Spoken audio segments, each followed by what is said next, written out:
Madam President, I thank my dear friend from Mississippi for his kind words. I know they'll be appreciated by the Kennedy family. Before I begin, and I'd ask this unanimous consent request to come before my comments, I have 7 unanimous consent requests for committees to meet during today's session of the Senate.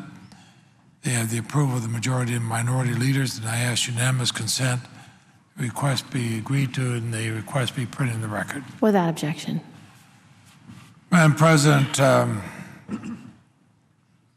think when I hear the Senator from Mississippi, before him the Senator from Illinois, and Senator from California, Senator from Massachusetts, and others who have spoken, it brings back so many memories. And the memory I have was on August 26th, when very, very early in the morning, we heard the news about Senator Kennedy. Now, Marcel and I knew that day was coming. We knew the day was coming and we'd lose a close friend of over 35 years.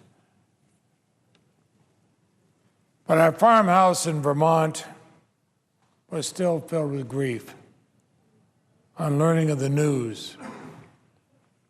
We walked back and forth in the road in front of the house, looking out over the mountains and finding it hard to put in words how we felt. We left Vermont to come down and join Vicki, such a dear and wonderful person, and all of Senator Kennedy's family at the memorial service in Boston, and so many offered touching stories of how they remembered Senator Kennedy. Ted Kennedy Jr. gave an incredibly moving tribute to his father. I told him afterward that Senator Kennedy, that's the kind of eulogy he would have liked. It was so Irish. Ted Kennedy Jr. made us all laugh, and he made us all cry, almost in the same sentence. How Irish, how Kennedy, but how true were the emotions of every man and woman in that church. From the president to the vice president to former presidents to senators to members of the House to close friends and to so many, many, many of the Kennedy family.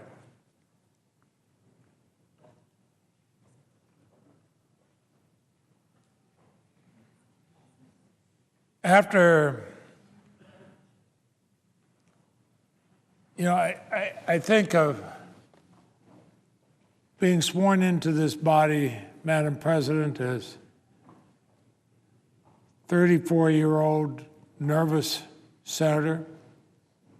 And one of the first who came up to shake my hand after being sworn in was Ted Kennedy. And then Mike Mansfield and Howard Baker. And I was just awed to think I was in the presence of such people. And then serving with Ted for 35 years, speaking with him almost every single day. I look over at his desk, something I've seen over the 35 years when we've lost colleagues. But I don't know of any time it has hurt so much to see the black drape across the desk,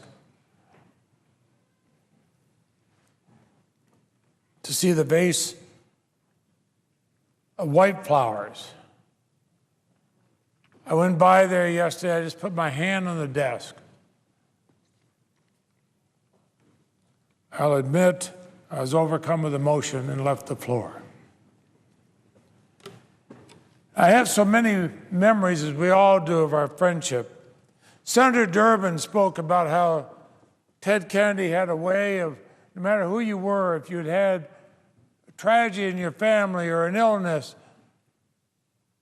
or something had happened, he would call, he would write, he would offer help. Made no difference who you were.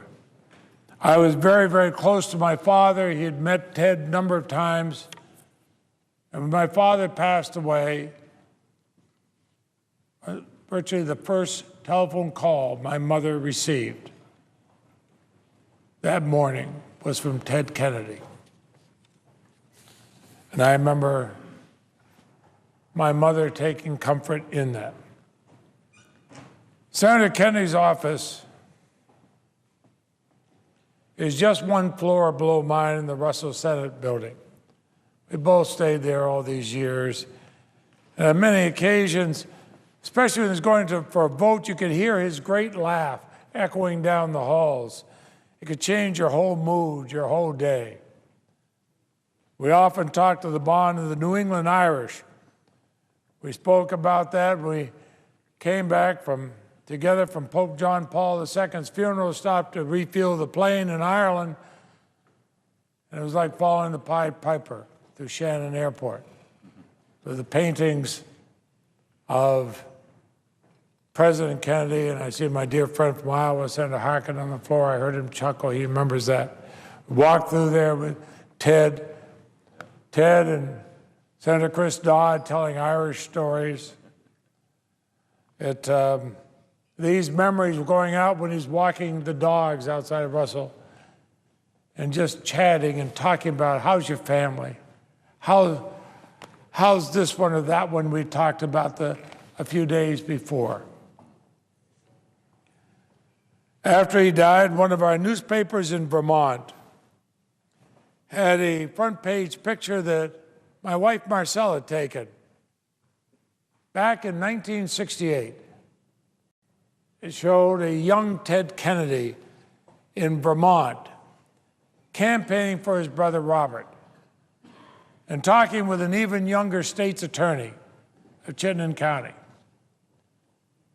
The two of us there talking about Robert Kennedy, and I gave that photograph to Ted a few years ago. I found it in my archives, and he chuckled and talked about how young we looked, then asked for another copy so he could sign one to me.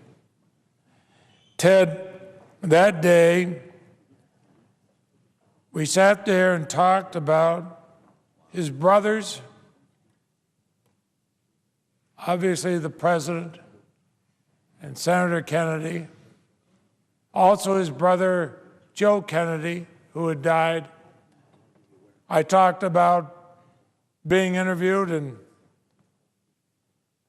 by his brother Robert Kennedy, who was the Attorney General. He had invited me down to the Department of Justice. A young law student talked to me about the possibility of a career in the Department of Justice and how that talk had meant so much to me when his brother told me how independent the Department of Justice must be, even from the President of the United States.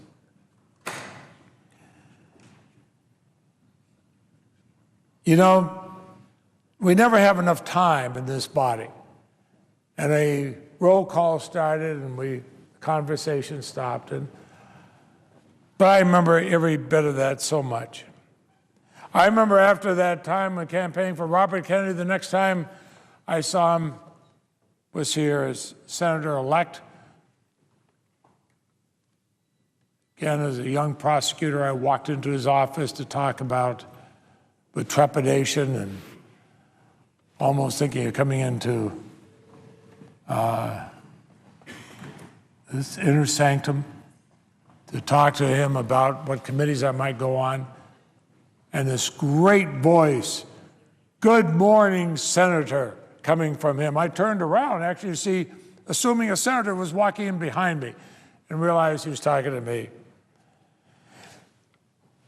His wonderful wife, Vicki, was part of a small book club, and my wife, Marcelle, was in that. And the days they would meet, Ted would come up and put his arm around my shoulder and say, Patrick, we're in trouble today. Our wives are meeting. Our wives are meeting. And tonight, we're going to get our marching orders. You know what, Madam President? He was right. All the years I served on the Judiciary Committee until this past year, I sat beside him. I'm going to miss him on the Judiciary Committee. I'm going to miss his help and his advice. I'm going to miss him on the Senate floor because not having him with us in the Senate is going to make a huge difference in negotiations on legislation, whether it's on the current issue of health care reform or any other issue. I remember one meeting with Ronald Reagan when he was president, and he turned to him, several of us down there meeting Republicans and Democrats, and he said, thank goodness you're here, Ted, you're bringing us together.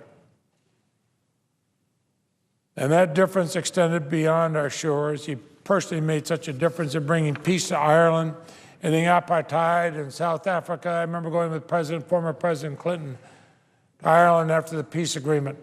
And everybody, while they would thank the Prime Minister of Ireland, the Prime Minister of Great Britain, President Kennedy, President Clinton, they all wanted to come over and thank Ted Kennedy. His sense of history and of our country, his firm and constant belief in America's promise and America's future was inspiring. His willingness to spend time with the most junior senators of either party made him a senator's senator. I think every single senator, Republican or Democratic, would agree he was a senator's senator. And it's easy in politics to appeal to the self-interest in each of us. Ted Kennedy appealed to the best in us, to the American verities that are written not on water, but in stone.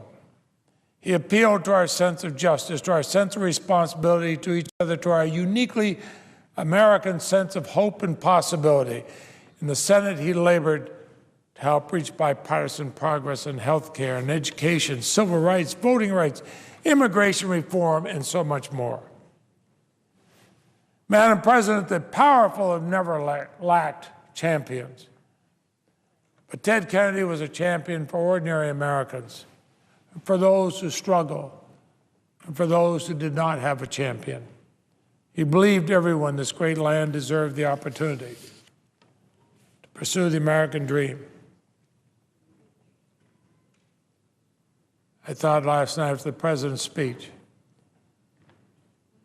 talking before the speech with Mrs. Kennedy, after the speech with Senator Kennedy's 3 children. It was just impossible to put fully in words how much I'll miss him. Because Marcel and I miss our friend dearly. But we know that it was a privilege to call him our friend. It was a privilege to serve alongside such a public servant, dedicated as he was to making better the lives of millions of his fellow Americans.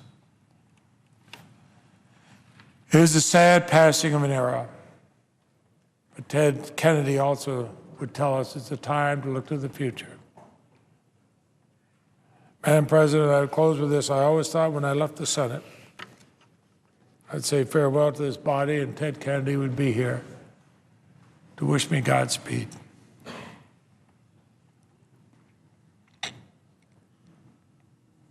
I wish him Godspeed.